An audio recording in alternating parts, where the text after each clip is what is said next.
De presentarme, soy el licenciado Jorge Canela Alanda, pertenezco a la Dirección de Estudios Económicos de la misma Unidad de Política de Contrataciones, de la cual pertenece también la licenciada Cristina Hernández, que acaba de estar con ustedes.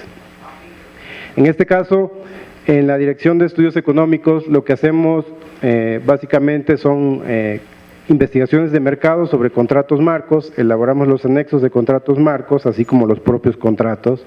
En el caso de las subastas tenemos una participación que es de alguna manera solo en términos de opinar técnicamente si es factible o no llevarla a cabo. Sin embargo, como veremos más adelante, una subasta o una oferta subsecuente de descuento, como le llama la ley de adquisiciones, en realidad tiene que ver con una parte técnica, ¿sí?, con una parte jurídica y con una parte que tiene que ver sobre todo con conocimiento del mercado. Y entonces, en ese sentido, la Dirección de Estudios Económicos aporta su punto de vista sobre si debería extenderse o no el plazo para llevar a cabo una subasta, si es factible que se realice en un mercado donde existan MIPYMES o no, si es posible o si quien está llevando a cabo la licitación pública ha tomado en cuenta las características de los bienes o servicios a contratar, es decir, que esos se apeguen a lo que la propia ley y el reglamento señalan, en términos de que sean homogéneos en características, que el mercado las pueda ofrecer y que por otra parte se pueda comparar un bien o servicio con otro del mismo tipo, porque muchas veces existen bienes o servicios que son tan diferentes que no es factible llevar a cabo una oferta subsecuente de descuento. Y por ponerles un ejemplo en este caso, hace rato preguntaban sobre el contrato marco de eventos. Una de las dificultades por las cuales ya no ha salido ese contrato marco es precisamente por la dificultad que se presenta al caracterizar lo que es un evento, ¿sí? Y entonces hay tantas posibilidades, se puede comprar tanto, se ha registrado que las unidades compradoras entienden por eventos múltiples cosas, que al final no resulta factible en el momento de establecer los requisitos, revisar quiénes específicamente, en tanto proveedores, pueden participar en ese contrato marco. Por ejemplo, en ese contrato de eventos teníamos a quienes impartían cursos de veranos y por otro a quienes ofrecían servicios de sonido, otros que ofrecían servicios de banquete. Por lo tanto, ¿cómo pedirles requisitos que sean más o menos los mismos para cada uno de los tipos de proveedores? Entonces, en el caso de la subasta se presenta muchas veces el mismo problema.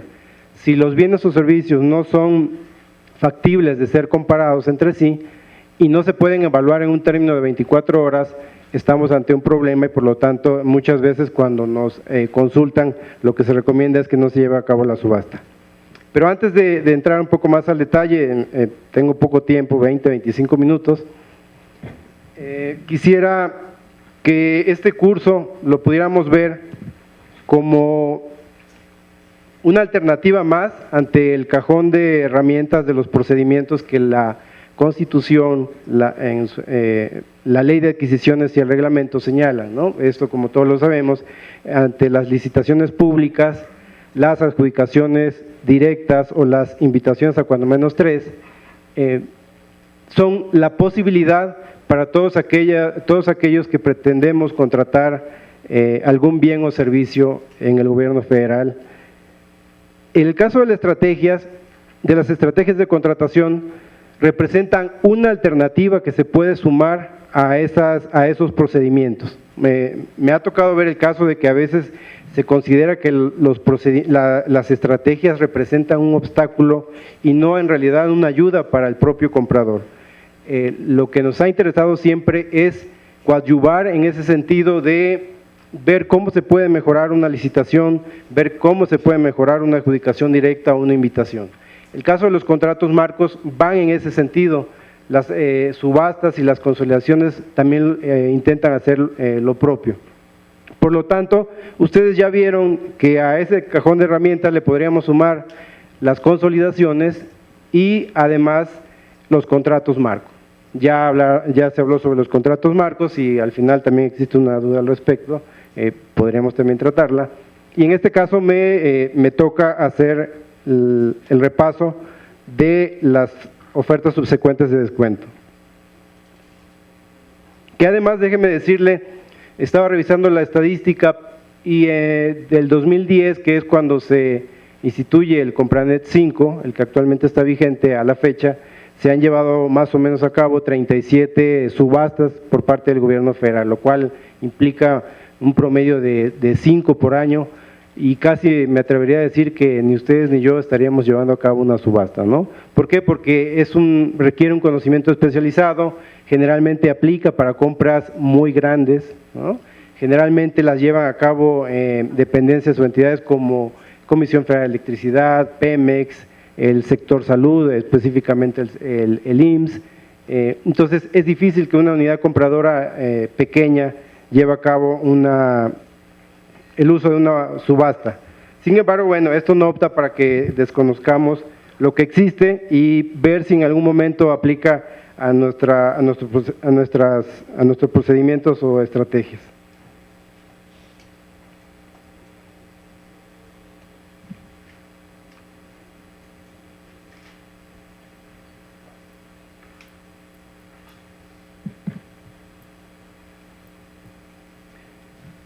Acerca del tema, quisiera también que nos concentráramos en lo que siempre deberíamos hacer cada que estamos estamos presentes en un curso, tanto como oyentes o como alguien que expone.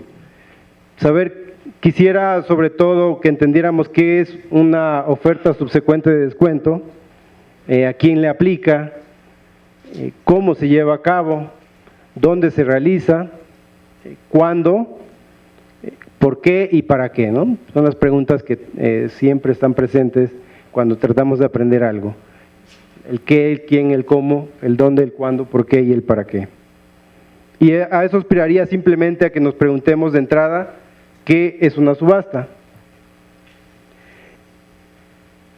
¿Qué marco jurídico le aplica a las subastas? Bueno, principalmente la Ley de Adquisiciones, Arrendamientos y Servicios del Sector Público, el reglamento de la Ley de Adquisiciones, el Manual Administrativo de Aplicación General en Materia de Adquisiciones, con ese nombre tan largo,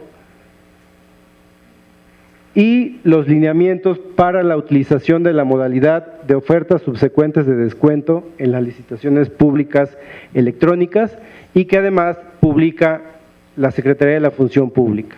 Es decir, que si nosotros quisiéramos conocer el marco jurídico sin tener en cuenta los lineamientos, estaríamos de alguna manera no teniendo el mapa general de cómo llevar a cabo el procedimiento. Por lo tanto, sí es importante que este lineamiento se tome en cuenta, ¿no? Porque ni la Ley de Adquisiciones ni el reglamento son suficientes para poderla realizar.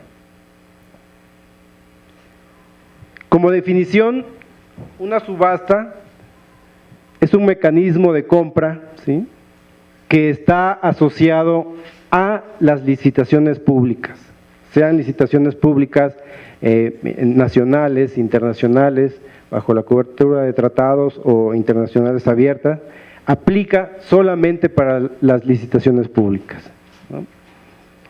Y este mecanismo de compra tiene que ver con la existencia de alguien que compra, varios vendedores que compiten por vender ese bien o servicio al mejor precio. Y si bien la ley lo denomina ofertas subsecuentes de descuento, nosotros hablaremos de él como subasta. El artículo 2, fracción séptima de la Ley de Adquisiciones, Arrendamientos y Servicios del Sector Público nos define qué es una OSD y señala que esta es una modalidad utilizada en las licitaciones públicas en la que los licitantes, al presentar sus proposiciones, tiene la posibilidad de que con posterioridad a la presentación y apertura del sobre cerrado que contenga su propuesta económica, realicen una o más ofertas subsecuentes de descuento que mejoren el precio ofertado en forma inicial. De otra manera, una subasta implica el haber realizado una licitación pública de manera electrónica, implica haber recibido ya unas ofertas económicas, ¿sí?, implica a partir de allí empezar a hacer la evaluación y entonces sí utilizar la plataforma de contrataciones electrónicas Compranet para iniciar las pujas y en ese momento tratar de conseguir el mejor precio o las mejores condiciones para el Estado, como lo dice la ley, ¿no? Pero entonces la subasta no es el punto de arranque para la contratación. En realidad, el punto de arranque para la contratación es, como todos lo sabemos, desde la investigación de mercado, determinar que la licitación pública es el mejor procedimiento, llevarlo a cabo y a partir de allí dar un tiempo máximo de 24 horas para revisar las propuestas e iniciar las pujas en Compranet. ¿Cuándo aplican o cuándo es factible utilizar una oferta subsecuente de descuento o subasta? Sobre todo cuando los bienes o muebles o servicios que se van a adquirir tengan características técnicas que puedan ser objetivamente definidas, ¿no? Si es un servicio, digamos, tipo evento, si es tipo, decían ustedes hace rato otro contrato marco que era el de pasajes aéreos, ¿no? Si es incluso el de tecnologías de la información, sería difícil comprar ese tipo de servicios o de bienes, en el caso de centros de contacto también, porque no se pueden evaluar objetivamente. Lo que a veces compra una unidad compradora del gobierno federal en términos de centros de contacto no es equivalente a lo que compra otra unidad, ¿no? En este caso, tratándose de los bienes muebles o servicios que se pretenden adquirir a través de una subasta, tienen que estar muy claramente definidos en el mercado. Y podría tratarse, por ejemplo, de plumas, ¿no? O de lápices. Podría definirse muy bien cuáles son las características técnicas. Puede ser el caso de carbón activado, por ejemplo, que es lo que se ha comprado, en el caso de la Comisión Federal de Electricidad. Podría ser el caso de algunos medicamentos. Entonces, si no existe esa posibilidad de lo que estamos contratando que tenga características técnicas que puedan evaluarse objetivamente, está descartado. Segundo, que la evaluación legal y técnica de las proposiciones se pueda realizar en forma inmediata.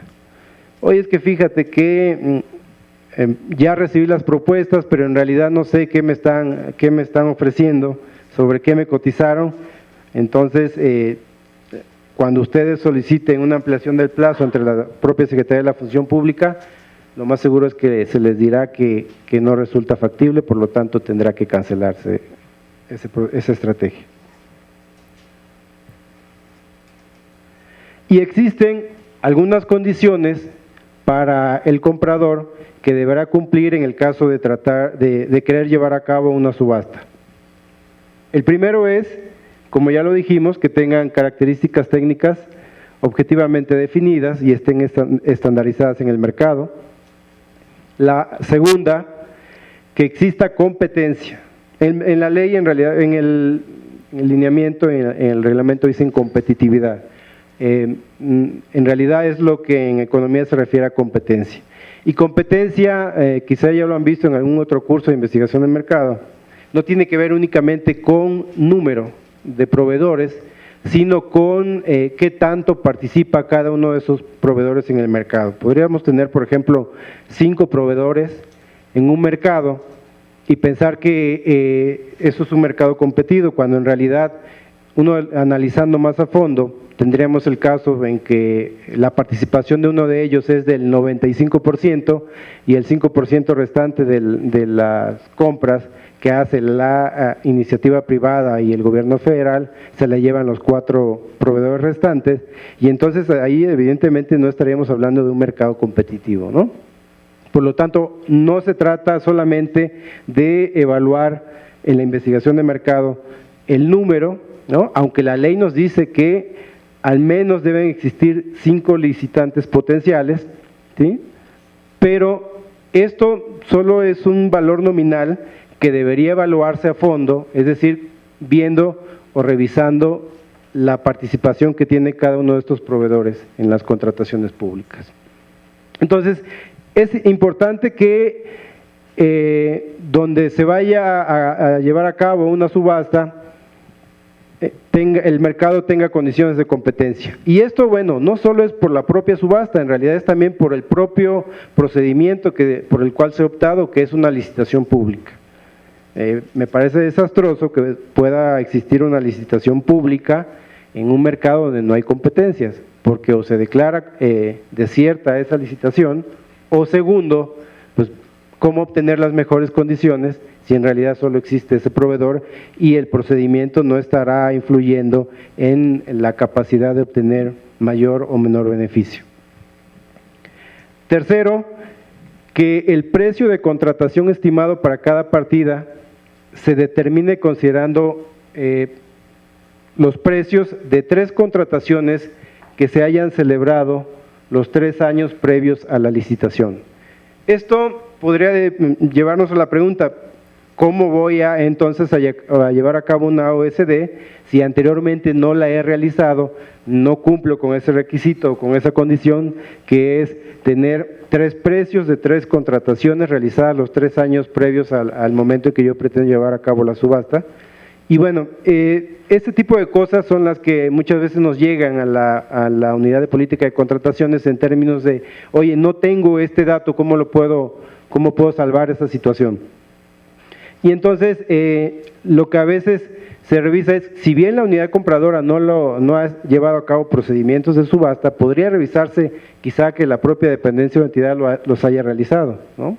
Entonces se hacen salvedades en este punto porque no siempre es factible de realizarse. Sin embargo, sí es importante que se tengan, porque al final lo que vamos a ver es que este precio de contratación nos va a servir para tener una estimación del precio con el que vamos a arrancar, ¿no? O sobre el precio que nosotros debemos tener en la reserva, ¿no? Lo que vamos a ver más adelante es que en una subasta participan 2 tipos de precios, el precio inicial y el precio de reserva, que igual que en los contratos marcos también tenemos un precio de reserva. Y lo que muchas veces nos preguntan es, bueno, ¿a qué nos referimos con ese precio? Básicamente a lo que ustedes como compradores están dispuestos a pagar sobre un determinado bien o servicio. O hay quien opta por decir, es lo que yo tengo como presupuesto, ¿sí? Tengo 10 pesos para aspirinas y ese es el precio que yo estoy dispuesto a pagar, ese sería mi precio de reserva. Pero si yo he comprado aspirinas anteriormente y tengo más o menos en el análisis o en la investigación de mercado que las aspirinas cuestan 8 pesos en promedio, entonces ese sería mi precio de reserva. Por lo tanto, es importante entonces, nos dicen los lineamientos y el reglamento, que tengamos esos 3 precios.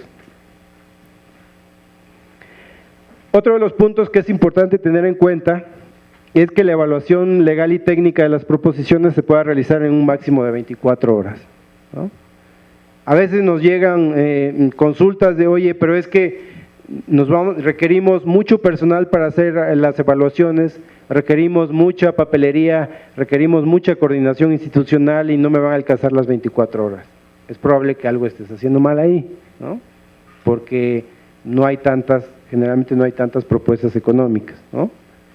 Entonces, es muy difícil que la Secretaría de la Función Pública autorice plazos más amplios, más allá de las 24 horas, porque se supone que ya llevaste a cabo la licitación, ya recibiste propuestas económicas y en automático se llevaron a cabo las pujas en Compranet y tienes el resultado. Por lo tanto, no resulta muy factible decir no me alcanzaron las 24 horas. Siguiente dice, y este es un requisito que también aplica para los contratos marcos en el momento de llevarse a cabo, es que calculemos que el volumen de los bienes a contratar genere economías de escala. ¿Y qué es esto de economías de escala? Nos hemos preguntado muchas veces en la unidad de política de contrataciones públicas. En realidad, como lo señala la ley, trata de ver si el volumen es lo suficientemente grande para que te genere mayores descuentos o mejores condiciones para el Estado. Un economista nos diría, esto no es del todo cierto, ¿no? Porque en realidad el tema de economías de escala tiene que ver sobre todo del lado del posible proveedor, qué tanto puede producir, ¿no? Qué tanto le resulta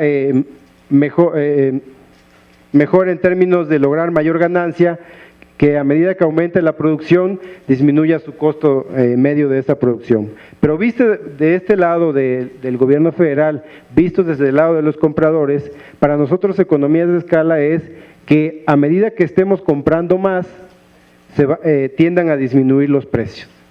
Si se calcula eso, entonces sería factible utilizar una subasta. Y eso es lo que también evaluamos en el caso de los contratos marcos. Es realmente la compra la realizan suficientes dependencias y entidades, y si no es en términos de unidades, tendría que ser en términos de valor.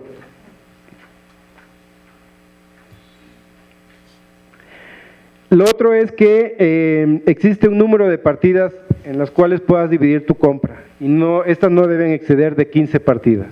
No entiendo la verdad el razonamiento de esto, pero la ley señala así, no puedes partir en más de 15 tu compra. Lo siguiente es que el servidor público esté certificado para llevar a cabo la OCDE. Es decir, porque además es importante que el servidor público primero se ponga en contacto con el área de Compranet, pide que se active la plataforma y pide además la capacitación para llevar a cabo la subasta. Es decir, que si ustedes quisieran realizarla, no bastaría obviamente o evidentemente mi plática de 25 minutos. Es importante que acudieran a Compranet. Y además, permítame hacerle rápido la reseña de este curso. En realidad, antes había un curso de subastas en esta secretaría, en la que participaban dos compañeros, uno era de la Unidad de Política de Contrataciones, del área de la Dirección General de Política de Contratación, y la otra era de la misma unidad, pero del área de contrataciones electrónicas, es decir, del área de Compranet. Y se veía la teoría y se veía la práctica. Este curso se da todavía, pero a nivel técnico, es decir, solo el área de Compranet tiene un curso especial para quien pretende llevar a cabo el uso de la plataforma y realizar una subasta, ¿no? Pero entonces, es importante que el servidor público cuente con el certificado. Además, es importante que la unidad administrativa responsable de la contratación se encuentre autorizada por la Secretaría de la Función Pública. Imagínense que un gobierno municipal o un gobierno estatal pretenda llevar a cabo una subasta usando Compranet si no tiene esa autorización, ¿no? Entonces, es necesario contar con esa autorización para poder utilizar la plataforma, y además se cuente con fórmulas de ajuste que permitan homologar las proposiciones de los licitantes nacionales o extranjeros.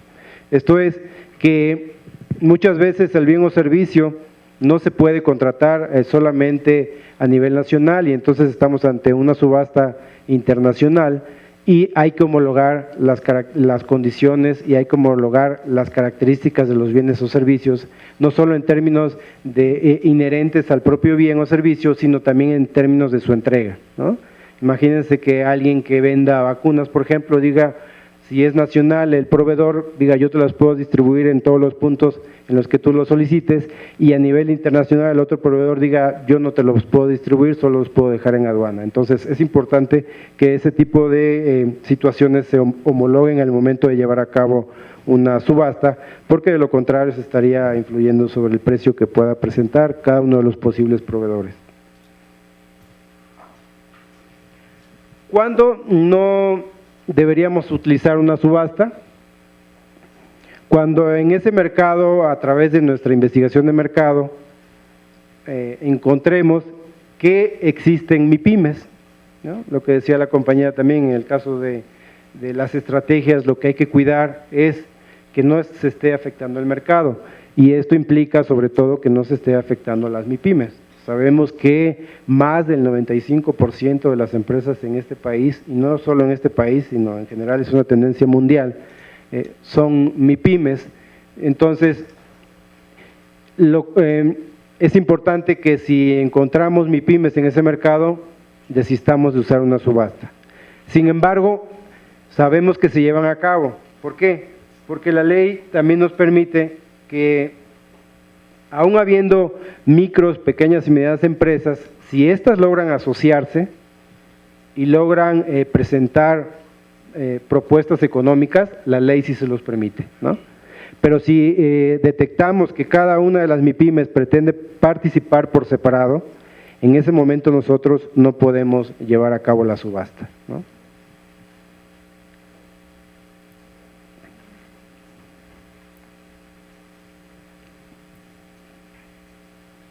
Entonces, esto último que les decía, las MIPYMES podrán participar cuando realicen proposiciones conjuntas en términos del presente reglamento. En el caso de que participen en la licitación pública de manera individual, no podrán presentar ofertas subsecuentes de descuento, sin que ello impida continuar con el procedimiento de contratación.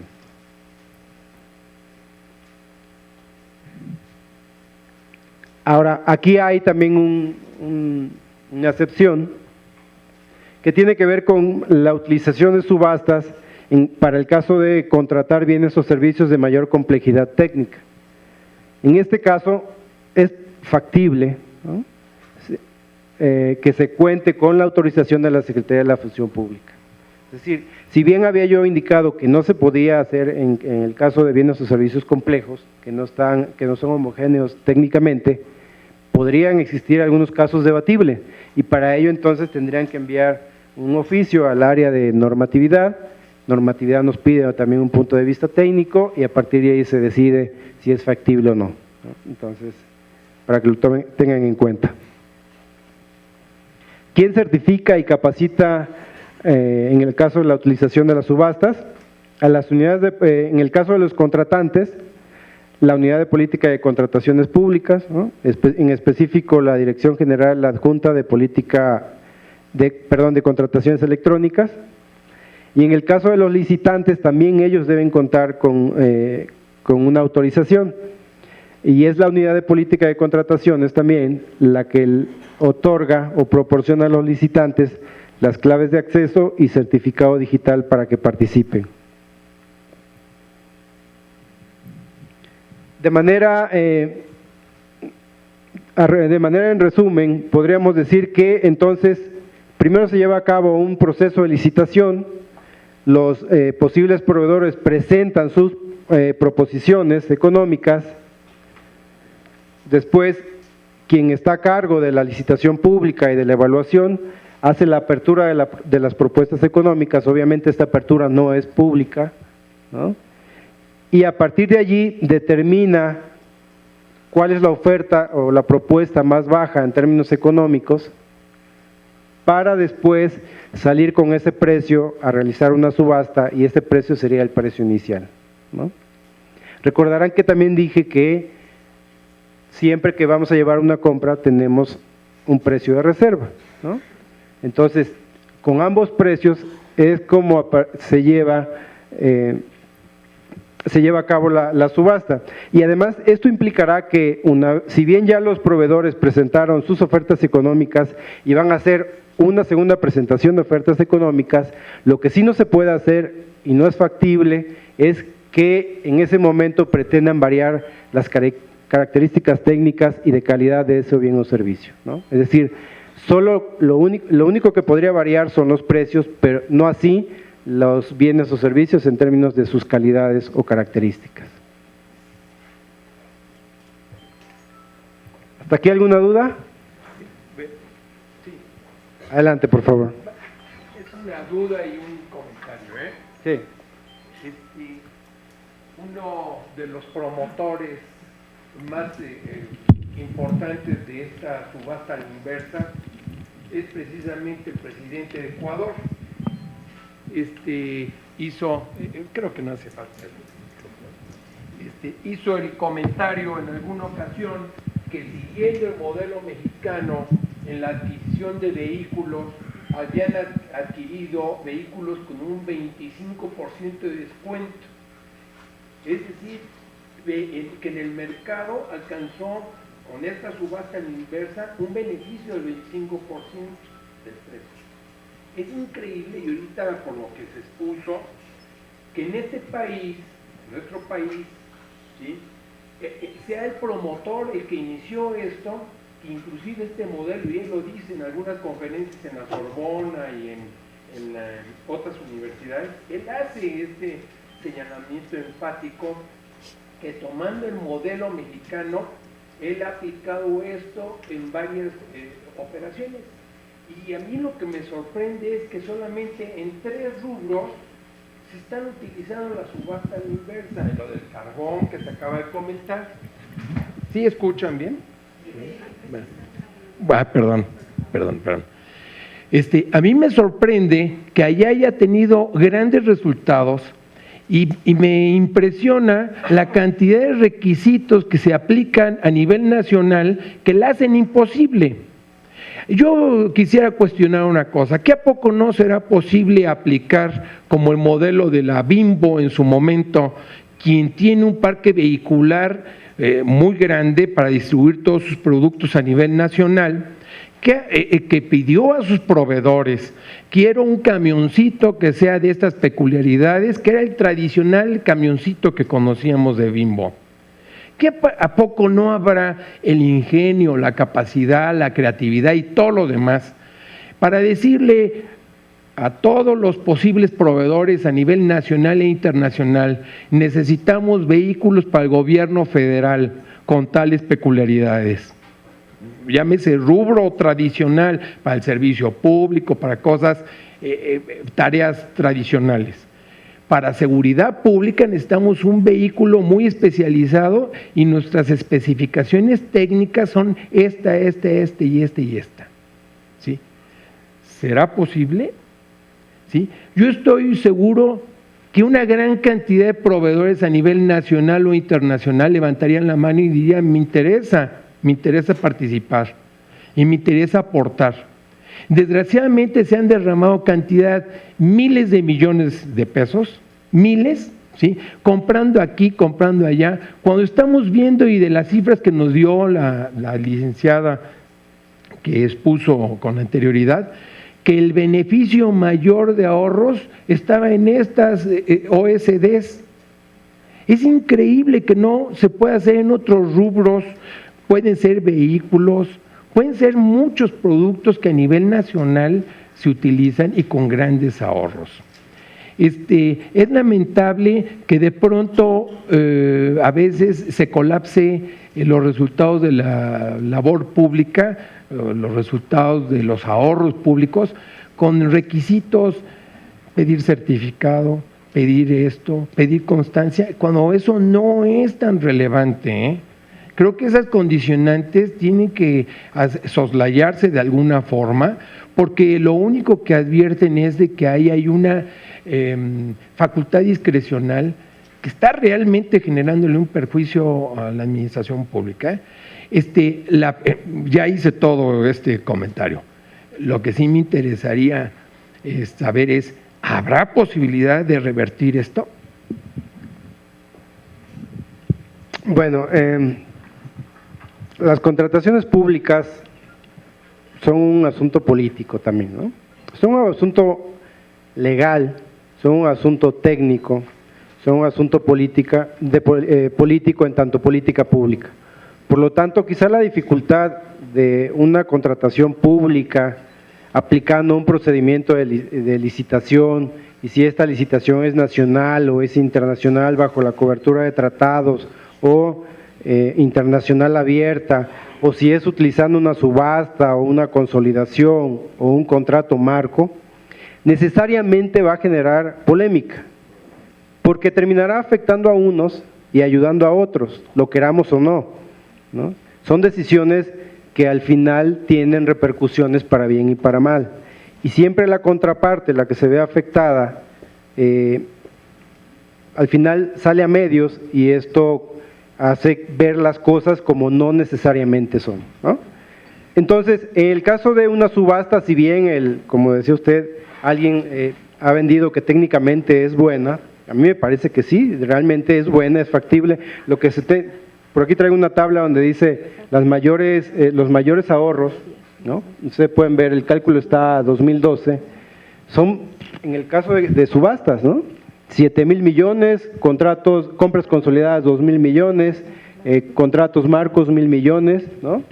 y por investigaciones de mercado 595 millones al 2012. Es decir, subastas tiene un alto impacto como estrategia a usarse en el caso de los gobiernos.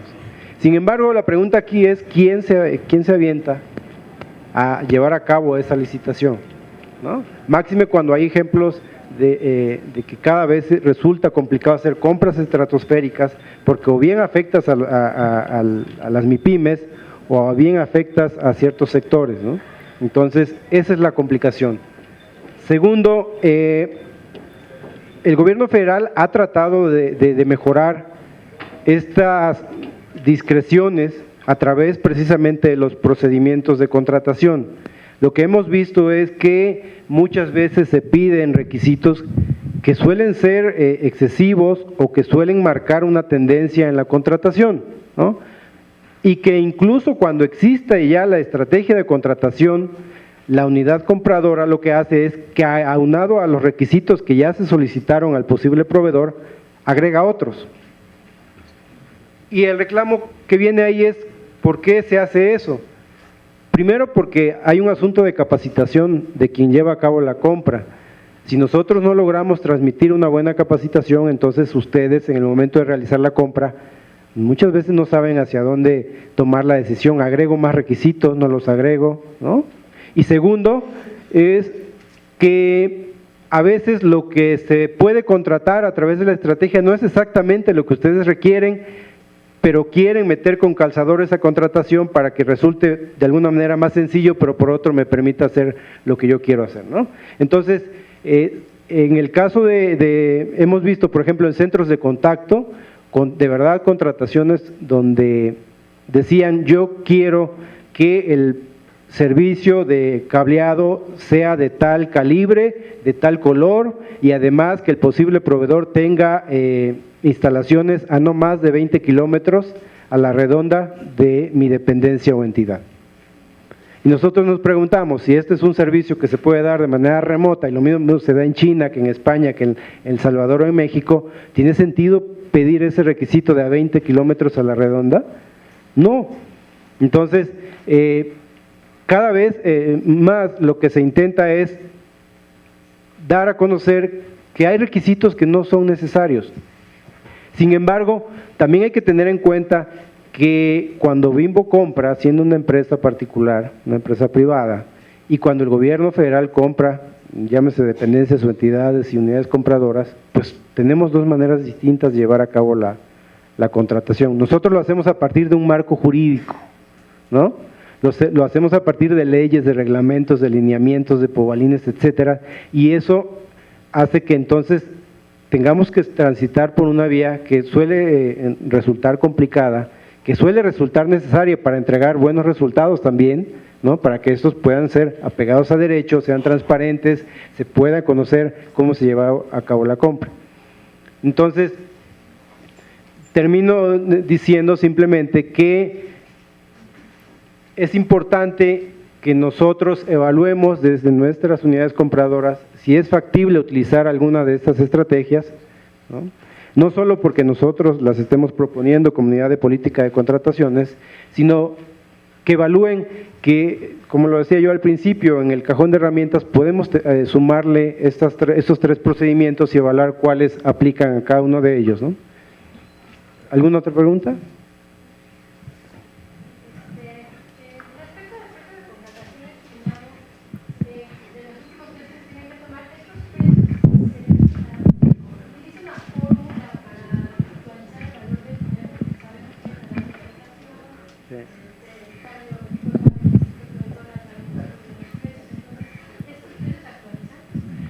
En el caso de los precios, sí, lo que hacemos es entrar a la página del Banco de México, evaluamos el tipo de compra, el tipo de cambio, ¿no? Cuando se trata de una compra que se hizo en dólares o en euro, y hacemos el equivalente, ¿no?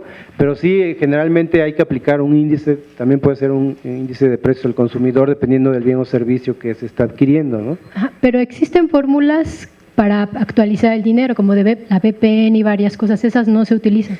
No, no existe una fórmula. La ley no te dice, ¿no? Ok, la ley no, porque sí existen en economía, sí existen. Así es. Pero entonces nuestra norma no lo marca. No lo marca, ¿no? Porque depende del bien o servicio.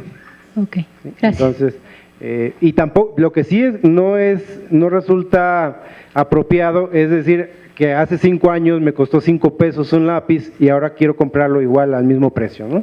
Claro. Eso no es factible. Entonces habría que aplicar ahí algún índice y generalmente se acude al INEGI o al Banco de México en el caso del cambio, ¿no? Ok, gracias. Tú eres del INE, ¿verdad? Así es. Están haciendo contratos marcos. ¿O pretenden? Exactamente, sí. Muy bien. ¿Alguien más tiene dudas? Adelante, por favor. Hola, buenas tardes. Mi nombre es Omar Lizalde y vengo del INE también. Nada más para saber de manera rápida, ¿en dónde puedo revisar el procedimiento para certificarte en ofertas subsecuentes?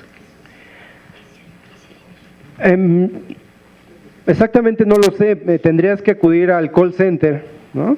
A nuestro call center y allí mismo te darían el informe. Porque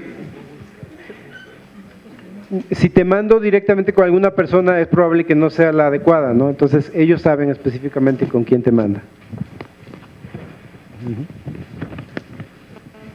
¿Alguien más?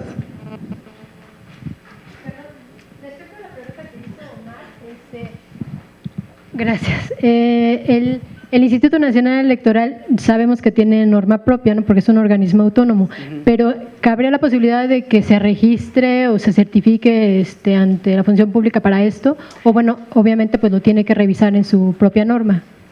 Me parece que sí, tendría que llevar a cabo un convenio. Por ejemplo, Pemex, que ya no funciona como entidad, Ajá. tiene un convenio con la Unidad de Política de Contrataciones para llevar a cabo la venta de sus autos y mobiliario que tiene en general. Entonces, actualmente lleva a cabo subastas a través de ese convenio que se llevó a cabo. Entonces, me parece que sí. Gracias.